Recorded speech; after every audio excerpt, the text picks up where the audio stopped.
இந்த ஒரே ஒரு சூக்மத்தை பயன்படுத்துங்க. இது பெரும்பாலும் யாரும் வெளிப்படுத்தாத ஒன்று, ரொம்ப அரிதாக தான் வெளிப்பட்டிருக்கும். நான் உங்களுக்கு சொல்கிறேன், அதை தெரிஞ்சுக்கங்க. உங்கள் மனதுக்குள்ள அடக்க முடியாத எண்ணங்கள் தொடர்ந்து வந்துக்கிட்டே இருக்கு, நீங்கள் கவனிச்சாலும் அது போகலை அப்படின்னா நான் சொல்கிற இந்த ஒரே ஒரு கேள்வியை உங்கள் மனசுக்குள்ளே கேளுங்க. என்னோட அடுத்த எண்ணம் என்னவா இருக்கும்? அவ்வளோதாங்க. இதை மட்டும் கேட்டு பாருங்க, உங்கள் மனசு அப்படியே அமைதியாகிடும், அப்படியே நின்றுடும். திருடனுக்கு தேள் கொட்டின மாதிரி தன்னை வெளிப்படுத்தாமல் நின்றுடும். ஏன்னா நீங்கள் அந்த இடத்துல உங்களோட விழிப்புணர்வு எடுத்துகிட்டு வந்துட்டீங்க. என்னோட அடுத்த எண்ணம் என்னவா இருக்கும் அப்படின்னு நீங்கள் கேட்ட அந்த நொடியை நீங்கள் விழிப்புணர்வுக்குள்ளே போயிடுறீங்க. இருளில் வெளிச்சத்தை அடிச்சிடுறீங்க. அந்த இடத்துல இருள் இருக்காது.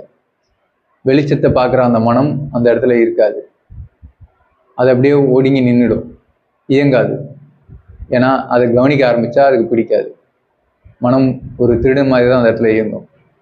ஒரு திருடன் தனக்கு தேள் கொட்டினா எப்படி கத்தி அலறாமல் அமைதியாக கம்முன்னு நின்றுடுவானோ, அது மாதிரி உங்கள் மனம் நின்றுடும். அடுத்த எண்ணங்களை உங்களுக்கு தூக்கி போடாது. அந்த நேரத்தில் நீங்கள் உங்கள் சுவாசத்தை கவனித்து உங்களோட மையத்துக்கு போங்க. உங்களோட சுவாசம் எவ்வளோ ஆழமாக போகுது, திரும்ப எவ்வளோ ஆழமாக வெளியே எடுத்து விடுறீங்க, நல்லா கவனம் பண்ணுங்க. உங்கள் பிராணசக்தி உடம்பு முழுசாக பரவட்டும். இப்படி நீங்கள் மூச்சை கவனித்து கவனித்து தியானம் பண்ண இன்னும் நிறைய அதிசயங்களை நீங்கள் உங்களுக்குள்ளே பார்ப்பீங்க. உங்களை சுற்றி நிறைய அதிசயங்களை நீங்கள் நிகழ்த்துவீங்க. உங்களோட சொந்த வாழ்க்கையில் அதிசயங்களை நிகழ்த்துறது இல்லாமல் உங்களோட சார்ந்து இருக்கிறவங்க, உங்களோட சுற்றி இருக்கிறவங்க எல்லார் வாழ்க்கையிலும் நீங்கள் அதிசயத்தை நிகழ்த்துவீங்க. சரி, அப்படியே நல்லா மூச்சை கவனிக்க ஆரம்பிச்சிட்டிங்க. தியானம் கைகூடி வர ஆரம்பிச்சிச்சு, மனம் ஓய்வடைய ஆரம்பிச்சிருச்சு. கொஞ்ச நேரம் கழிச்சு திரும்பவும் எண்ணத்தை தூக்கி போடுங்க. திரும்பவும் அந்த கேள்வி கேளுங்க, என்னோட அடுத்த எண்ணம் என்னவா இருக்கும்? அது அப்படியே திரும்ப நின்றுடும். இப்படியே நீங்கள் அதுக்கு பயிற்சி கொடுக்க ஒரு கட்டத்தில் உங்கள் மனம் வெளிப்படாமலே போகும். தியானத்தின் சமயத்தில் உங்கள் மனம் வெளிப்படாது.